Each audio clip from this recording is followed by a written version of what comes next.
আমি যে মাঝে, মাঝে অল্টারনেটিভ রিয়ালিটি বা অল্টারনেটিভ পারসেপশন এর কথা বলি যে আমাদের চোখে দেখা যে বাস্তবতা আছে এটার বাইরেও আরো কোনো বাস্তবতা থাকতে পারে।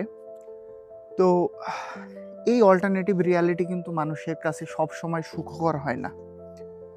অল্টারনেটিভ রিয়ালিটি মানুষের জীবনের ১২টা বাজায় দিতে পারে। পৃথিবীতে অনেক মানুষের উদাহরণ আছে যারা বাস্তবে সুখী ছিল না তাদের জীবনে।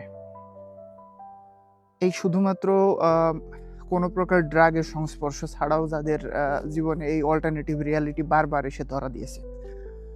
আম আপনারা যদি ভিনসেন্ট ভ্যান গগের যে 'স্টারি নাইট' পেইন্টিংটা আছে, এই পেইন্টিংটা যদি দেখেন আর যারা হ্যালুসিনেশন করে বিভিন্ন ড্রাগ নেওয়ার মাধ্যমে বা মেডিটেশন করার মাধ্যমে, দেখবেন যে 'স্টারি নাইট' পেইন্টিং আর মানুষের হ্যালুসিনেশনের যে ডিপিকশন গুলা আছে এগুলা কিন্তু হুবহু সেম।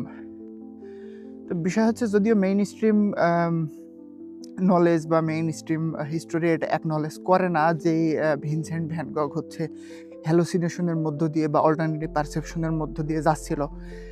কিন্তু এটা প্রমাণ পাওয়া যায় যে ভিনসেন্ট ভ্যান গগের সাথে এই অল্টারনেটিভ পারসেপশন রেগুলারলি ঘটতো এবং এটা নিয়ে সে এতটাই ডিপ্রেসড ছিল। আপনারা ইতিহাস থেকে জানবেন যে ভিনসেন্ট ভ্যান গগ কিন্তু ডিপ্রেশনের ঠেলায় তার কান কেটে ফেলছিল। আ ভিনসেন্ট ভ্যান গগ সম্পর্কে যদি আরো বিস্তারিত জানেন তখন দেখবেন যে তার মাথার ভিতরে কেউ না কেউ সবসময় কথা বলেই আসছিল। মাথার ভিতরে বিভিন্ন প্রকার কণ্ঠস্বর সে শুনতে পাইত। কিন্তু সে যে এই অল্টারনেটিভ পারসেপশন সে তার মস্তিষ্কের ভিতরে যেটা দেখছে সেটার বহিঃপ্রকাশ করছে। এইটাই কিন্তু 'স্টারি নাইট' যে পেইন্টিংটা